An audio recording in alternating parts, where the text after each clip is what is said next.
Agora a gente vai ter uma conversa íntima. O bom relacionamento entre nós mulheres e o ginecologista é essencial para o nosso tratamento.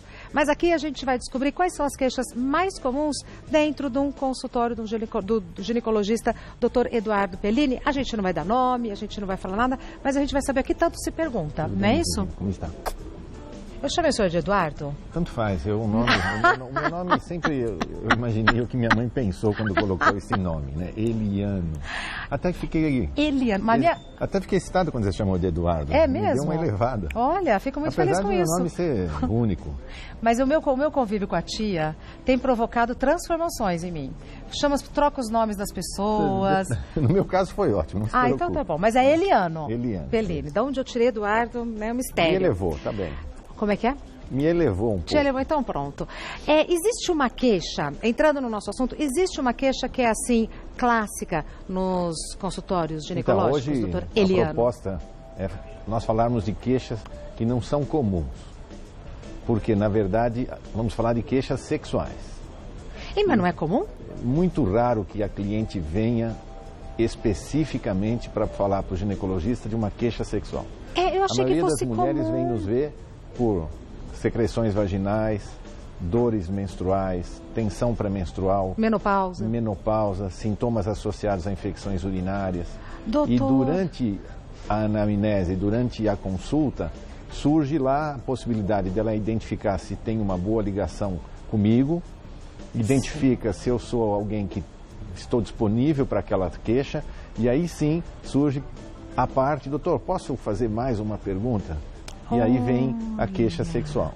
Eu achei que fosse o contrário, que as mulheres fossem a uma consulta para falar. Não é espontâneo, é muito complicado. A maioria das mulheres não tem esse treinamento afetivo para dizer isso para o seu ginecologista, porque foram treinadas desde o início com ginecologistas muito focados nos genitais.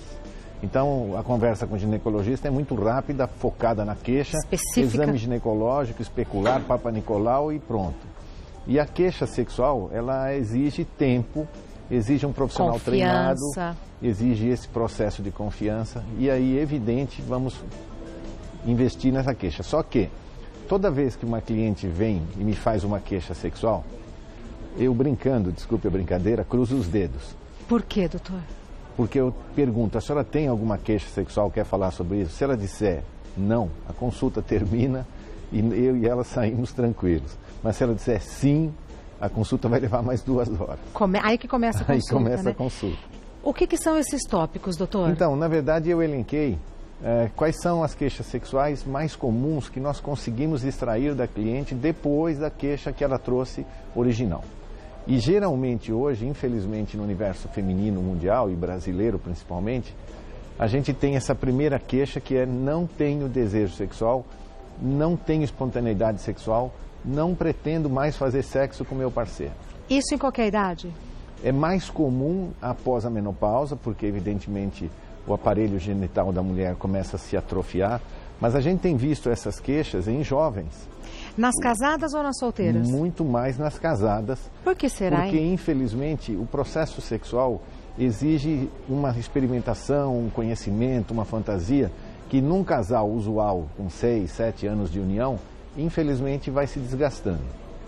Hoje, quando a gente fala em desejo sexual, é importante entender que o desejo sexual masculino é completamente diferente do desejo sexual feminino. Então explica pra gente. Os professores Master e Johnson descreveram na década de 50 o ciclo de resposta sexual humano, que era desejo, introduzido pela doutora Kaplan, depois o desejo leva à excitação, que leva à ereção ou lubrificação, leva à penetração coito sexual e, se tudo correr bem, orgasmo e satisfação. Isso para os homens continua valendo, porque é um processo linear ascendente, né? Perfeito. É desejo, excitação, ereção, penetração, orgasmo, período refratário, que é um tempo que a maioria dos homens tem para se recuperar para a nova relação, satisfação, reentrada do desejo. Um homem normal pensa em sexo 8 vezes por hora. E com a mulher? Com a mulher, a gente percebeu em 2012, através da doutora Rosemary Basson, uma canadense espetacular, uma psiquiatra, de que a mulher reage diferente, não é linear. Como que é? É uma situação que a gente chama de circular. Então, existem mulheres neutras, que não estão pensando em sexo em momento nenhum, estão pensando, por exemplo, em situações familiares, viagens com os filhos, trabalho, e estão neutras. Não há pensamento sexual girando. Em nenhum momento do dia? Muito raro durante o dia, em situações muito especiais. Mas a maioria é neutra. Perfeito. Por exemplo, mulheres casadas há mais de 7 anos, 8 anos, com o mesmo parceiro, são neutras, a grande maioria. Diferente do grupo espontâneo, que antigamente eram chamadas de ninfomaníacas, entre aspas. Isso faz muito tempo, muita coisa mudou. Hoje você chama de espontâneas. São aquelas mulheres que pensam em sexo, estão sensualizadas, qualquer estímulo acende a lubrificação. Essas mulheres excitáveis ou espontâneas, elas entram rapidamente em excitação e rapidamente em orgasmo, não tem período refratário e podem ter orgasmos reentrantes. Reentrante significa um orgasmo que não termina, mas podem ter também orgasmos múltiplos. Ter um, passa um pequeno tempo, ter o segundo e assim por diante. Existe mulher espontânea casada? Existe. Durante certo tempo, se esse parceiro é afetivo, divertido e ele muda personalidade, ou muda sexualmente os projetos, essa mulher casada consegue se manter espontânea. A maioria das mulheres neutras se tornaram neutras porque eram espontâneas e a vida usual de casa, de casamento, de filhos, de responsabilidades a coloca numa situação que elas não querem mais. É muito comum isso, né, doutor? Frequente. Cerca de 60% das mulheres brasileiras casadas ou numa situação estável estão envolvidas com a falta de desejo. Essa mulher neutra, para entrar no processo de excitação e se lubrificar, ela precisa de estímulo, que é a grande novidade que a gente descobriu nesses últimos 5 anos, de que a mulher neutra pode ser espontânea se o estímulo aparecer.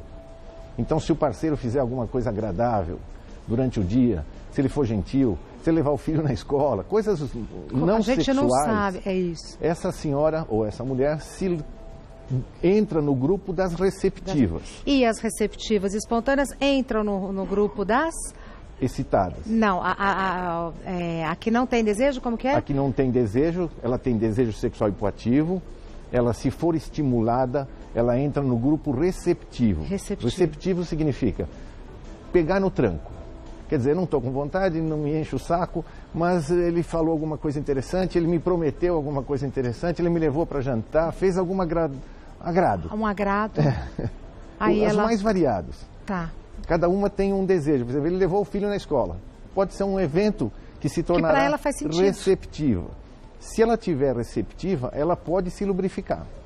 E aí você tem 2 tipos de lubrificação. A lubrificação natural que uma mulher tem, como a saliva, como a lubrificação vaginal, que é hormonal, mas uma segunda lubrificação que é subjetiva, que no homem corresponde à ereção.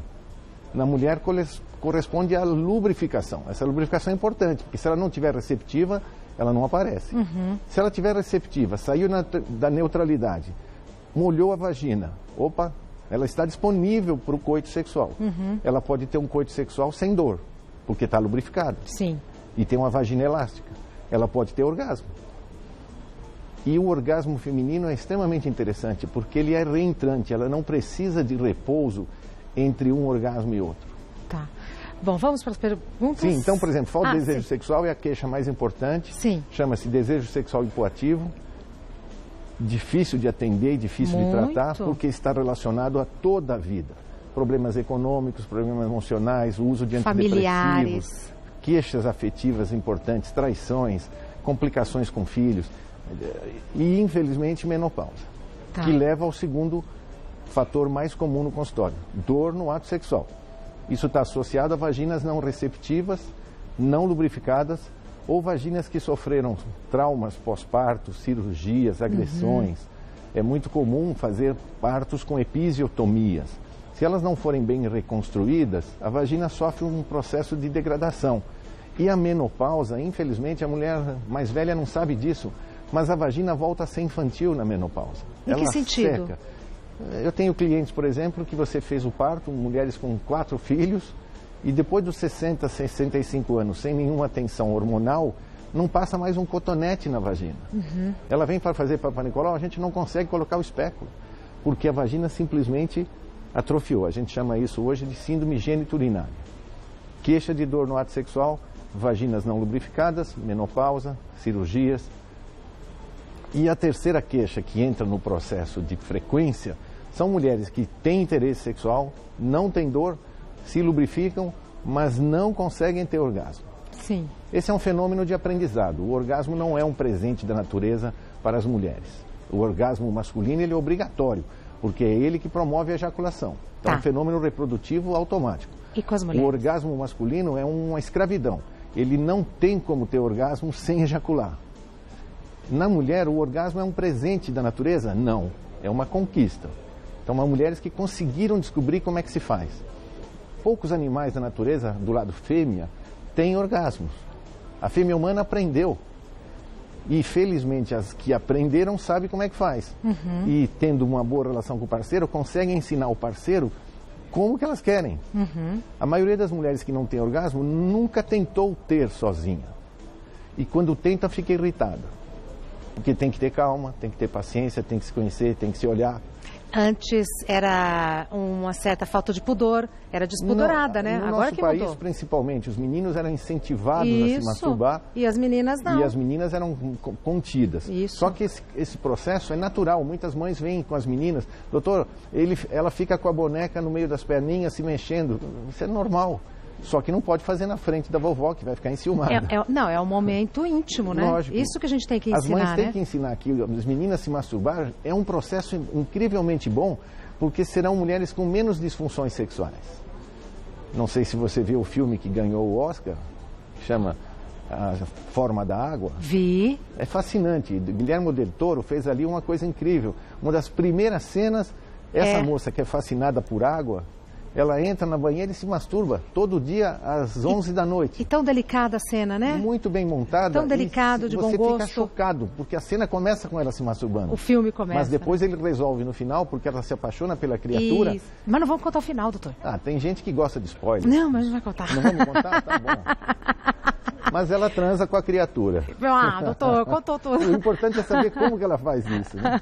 Vamos para a queixa 4, então, que é não ter lubrificação. Não ter lubrificação é um processo semelhante a não ter ereção. Então, no homem, você tem duas disfunções sexuais complexas. A primeira é falta de ereção, disfunção erétil, e a segunda é falta de ejaculação precoce. Tá.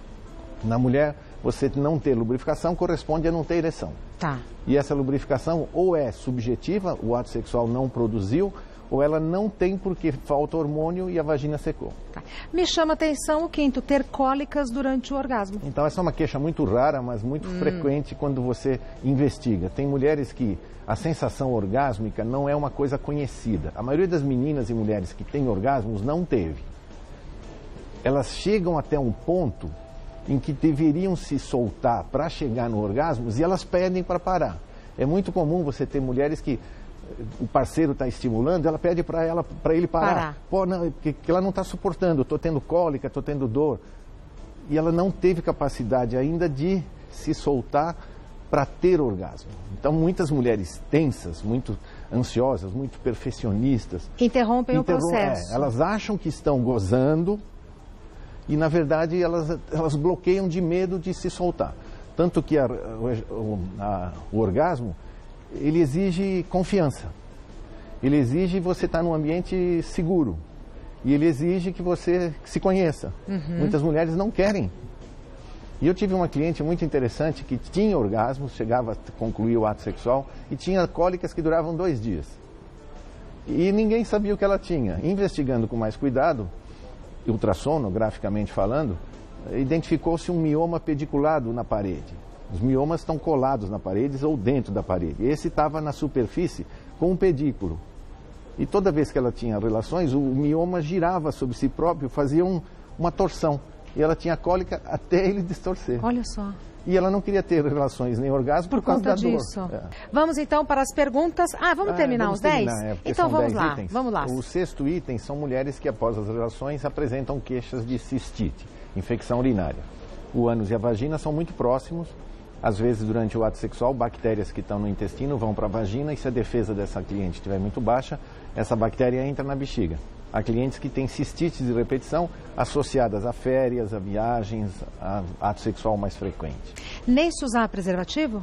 Mesmo o preservativo, porque na verdade o importante é a ação mecânica. Quer dizer, claro. O pênis está em contato com a pele, está em contato com o ânus, leva essa bactéria para dentro da uretra. Tá. Por isso que é interessante as mulheres urinarem sempre depois da relação. A maioria das mulheres urina antes, com medo de urinar durante o ato sexual. O ideal é urinar depois. Como faz o homem também, para eliminar bactérias que estão na uretra. Tá.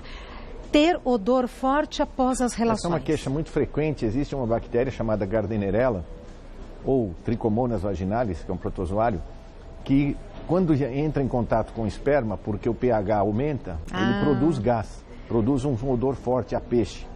Tanto que essa conotação, dentro de todas as jocosidades humanas masculinas do Brasil, que a vagina tem odor a cheiro de peixe. Geralmente são mulheres que têm infecções por Gardnerella ou por Trichomonas e necessitam tratamento, já que esse fenômeno é muito desagradável. Tá bom. Parceiro muito rápido ao ejacular. Que é uma das queixas sexuais masculinas mais frequentes, que é a ejaculação precoce. Mais frequentes em homens maduros, em homens jovens, e está associado nitidamente ao ato de ansiedade. Tá. Ansiedade de desempenho. Quer dizer, o problema é dele, mas quem reclama são elas. Muitas mulheres reclamam porque elas acham que o problema é delas. Há mulheres que me dizem, a vagina está muito molhada, por isso meu parceiro ejacula rápido. E ele põe Fala que é mentira, doutor. É mentira total. Mentira. Homens que começam a queixar de vaginas, eles estão começando a ficar, infelizmente, cansados dessa parceira. Não são homens eticamente legais. Louváveis. Nunca se deve denegrir uma vagina. Se possível, sempre elogiar. Porque você denegrir a vagina é como se ela dissesse, o seu pênis foi o pior de todos que eu já vi. Esse homem nunca mais vai passar na mesma rua que ela. Então ele não deve fazer isso também. Se ele notar alguma queixa, depois do ato sexual, numa outra conversa associada, olha, você não quer ir no ginecologista falar sobre isso? Mas durante a relação, essa mulher sofre muito se ela for questionada por uma queixa desse tipo. Perfeito. Mas a queixa é masculina. A ejaculação precoce tem que ser tratada por urologista, psicólogos, psiquiatras para homens. Tá. Queixa número 9, não conseguir permitir a penetração. Então, esse era um fenômeno clássico. Na antiga classificação psiquiátrica das doenças sexuais, era chamado de vaginismo. Hoje não se chama mais vaginismo, chama-se distúrbio de penetração. E não é uma queixa mais ligada à função sexual, é uma queixa psiquiátrica, porque o fenômeno não é vaginal. A maioria das queixas está ligadas a mulheres muito obsessivas, muito compromissadas com o seu desempenho, tensas, e não conseguem ter penetração porque a vagina se contrai e espasma, fazendo um espasmo. O processo é muito fácil de tratar e é apoio psicoterapêutico, exercícios pélvicos, fisioterapia. Tem a ver com o parceiro? Infelizmente, são mulheres que não gostam muito de relações porque têm essa dificuldade, então escolhem parceiros que são também do grupo que não é do ramo. É um parceiro que não quer agredir, não quer ser invasivo, ama demais, super protetor. Geralmente essas mulheres são altamente exigentes e esse parceiro sempre é inferiorizado. Então toda vez que ele vai tentar penetrá-la, ela queixa de dor e como ele gosta demais dessa mulher, não quer perdê-la, ele entra no jogo e então não vou te machucar. Tá. Quando na verdade todo ato de penetração masculino para uma mulher exige um processo de desejo. Não sei por que hoje com essa coisa politicamente correta estamos fazendo um homem ficar sem desejo. E isso não é possível. O homem tem que ter esse interesse de penetração. E a parceira tem que entender que isso faz parte. Mas o que o politicamente correto tem a ver com isso? Não permite mais. O homem está virando... Eu não posso olhar um seio na rua. Não posso... doutor, não vamos nem entrar nessa... Isso é uma outra pauta. Aí depois a gente conversa sobre isso. Nós estamos tornando os homens todos meio broxados. Porque... Então eu penso diferente. Mas vamos fazer para falar sobre isso. Vamos sim. Porque realmente eu vejo isso. Tem mulheres queixando disso no consultório, desse feminismo desbragado. Então, mas daí a gente faz uma outra pauta. Porque acho que a gente discorda. Vamos degladiar. É isso. Queixa número 10. Ter muito desejo, por isso só uma relação não é suficiente. Então, essa é uma queixa... Das mulheres. Das mulheres.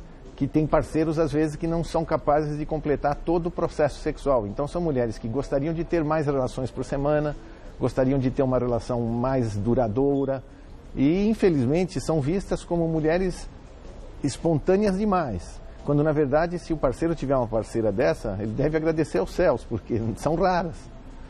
Mas aí, se ela é casada, o que ela faz? A gente orienta para que ela use instrumentos de masturbação. Hoje você tem, por exemplo, uma fisioterapeuta aqui de São Paulo, desenvolveu um processo, chama-se Peridel, que não é um vibrador sexual com objetivos sexuais. Ele é como se fosse um massageador específico para clitóris, para vagina, para ânus, para períneo. Muito elegante. Procurem Peridel, é genial. Peridel. Porque não é uma coisa tipo um vibrador, um pênis falso, não.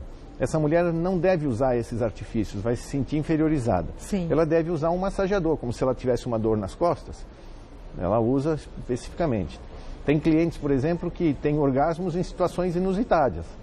Eu espirro, eu tenho orgasmo. Uhum. Eu pedalo na academia, eu tenho orgasmo. Eu estou fazendo flexões, estou fazendo jump, eu tenho orgasmo. São mulheres especiais, que não devem ser bloqueadas.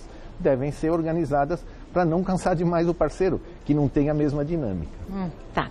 Vamos para as perguntas agora? Então vamos lá. Temos tempo? Amanda pergunta. Temos tempo. Se a gente tiver que interromper, depois a gente volta retomando esse assunto e já tem aquela outra nossa conversa agendada. Hoje eu vou ficar para o jantar. Vai ficar para o jantar, para a nossa segunda... Não faça pergunta que me coloque em situações irregulares. Vou fazer, tô brincando. Amanda pergunta, depois que tive meus 2 filhos, senti que minha vagina ficou mais frouxa e isso me incomoda durante o sexo. É possível deixá-la mais fechadinha? Então, Amanda, o calibre da vagina, o tamanho da vagina não é importante para uma relação saudável ou não. Se o parceiro está queixando que essa vagina está frouxa, está larga, isso é uma coisa ruim. É sinal de que ele não está tão satisfeito com essa relação.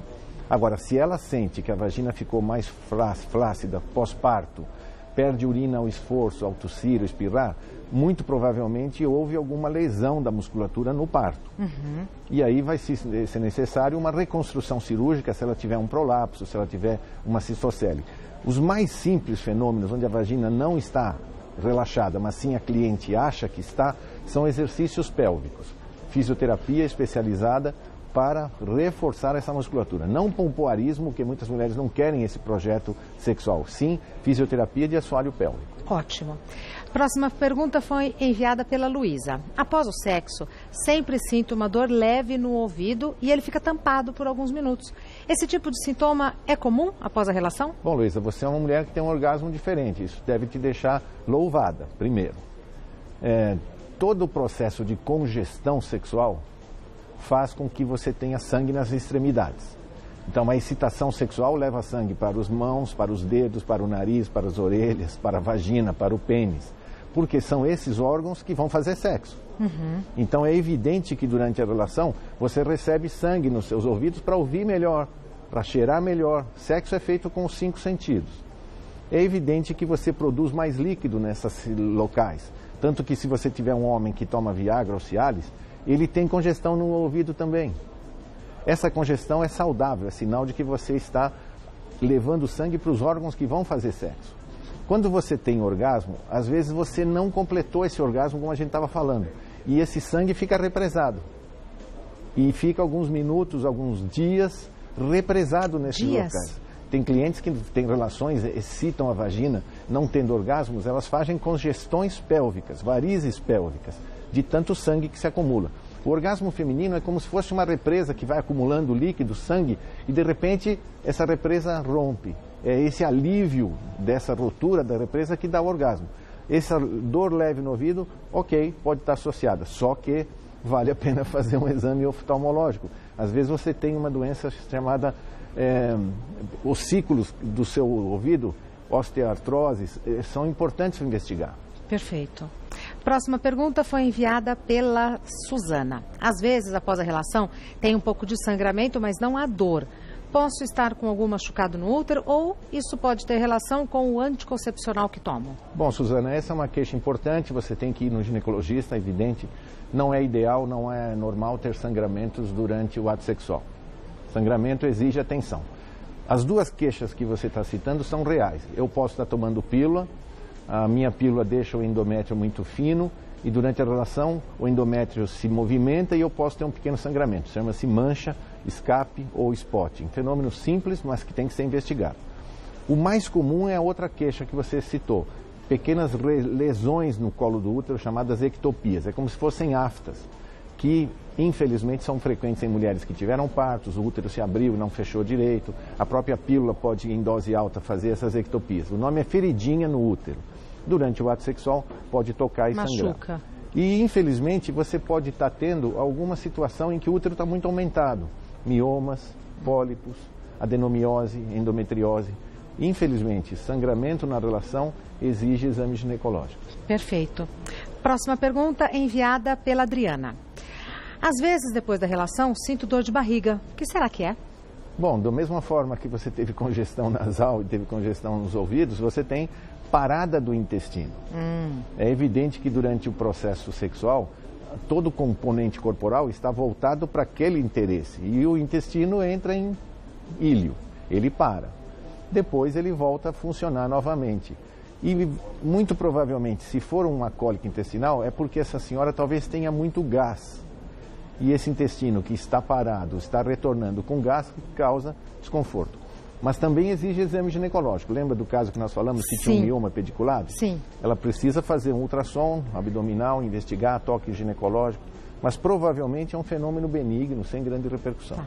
São muitas as perguntas, a gente precisa encerrar. Eu agradeço todo mundo que mandou, agradeço o senhor. Obrigado a você. E de repente a gente retoma esse tema. Não, esse debate eu quero fazer com você, do feminismo.